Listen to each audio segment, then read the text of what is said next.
کہانی دو شہزادیوں کی ہے، جن میں ایک شہزادی جو نہایت ہی حسین و جمیل اور بہت زیادہ دولت مند ہے، جبکہ دوسری شہزادی نہ تو شکل و صورت میں اتنی خاص ہے اور نہ ہی اس کے پاس کوئی دولت ہے۔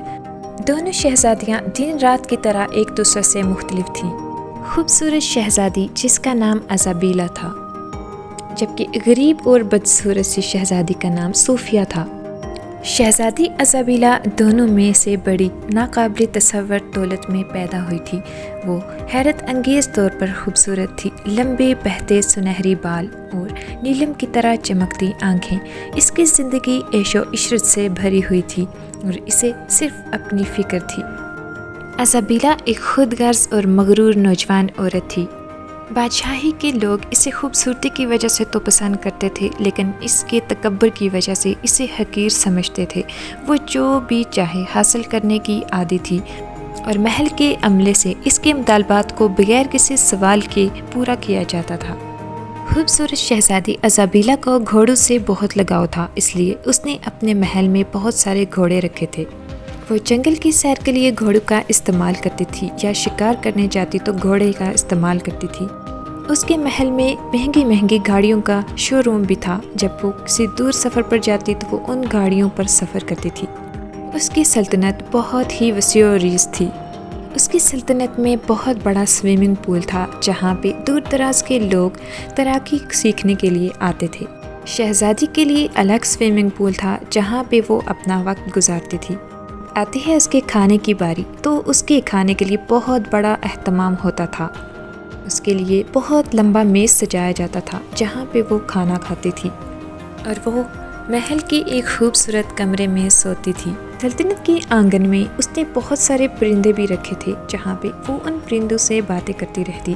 وہ بہت مغرور تھی، انسانوں کے بجائے پرندوں کو اپنا قیمتی دوست سمجھتی تھی، کیونکہ پرندے صرف اسی کی سن سکتے تھے اور اسے کوئی جواب نہیں دے سکتے تھے۔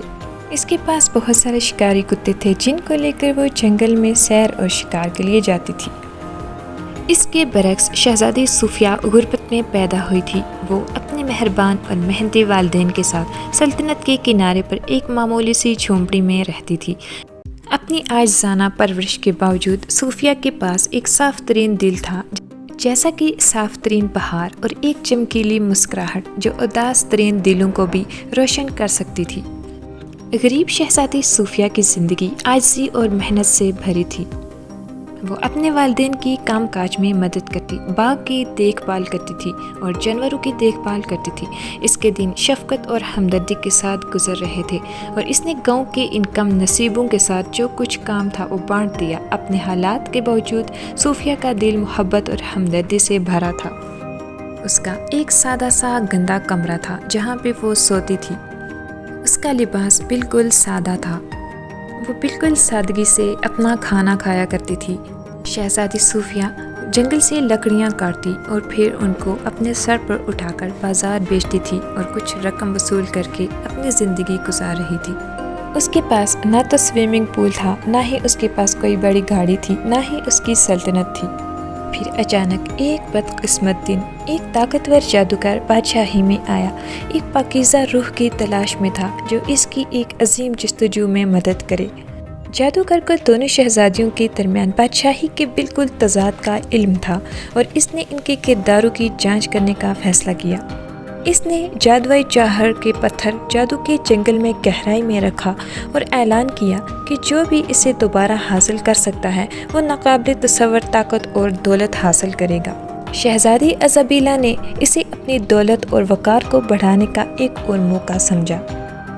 اس نے فوری طور پر اپنے آرام کو یقینی بنانے کے لیے نوکروں کے ایک گروپ کو ساتھ لے کر اس جنگل کی طرف روانہ ہو گئی۔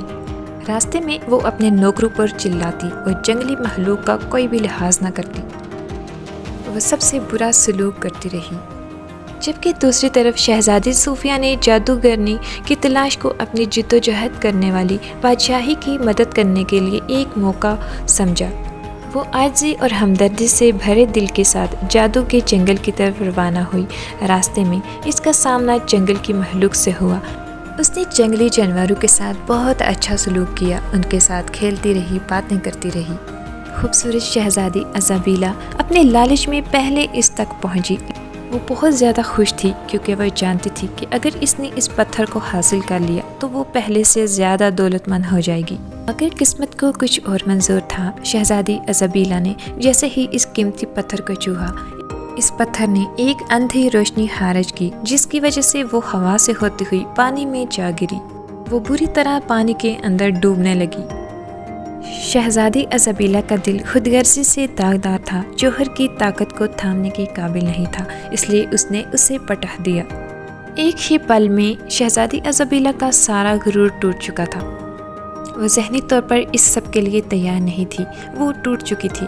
تاہم دوسری طرف صوفیہ اپنے دل میں محبت اور ہمدردی کے ساتھ قیمتی پتھر کے پاس گئی۔ جیسے ہی اس نے اسے چھوا، ایک گرم تابناک روشنی نے اسے لپیٹ لیا اور اس نے اپنے رگوں میں خالص جادو کے بہاؤ کو محسوس کیا۔ جادوگر نمودار ہوا۔ صوفیہ کے خاص دل کو تسلیم کرتے ہوئے اس نے یہ قیمتی پتھر اسے تھما دیا۔ بادشاہی میں واپس آتے ہوئے شہزادی صوفیانہ نے جوہر کے جادو کا استعمال زمین کو ٹھیک کرنے، اپنی رعایا کی زندگیوں کو بہتر بنانے اور غریبوں کی خوشحالی لانے کے لیے کیا۔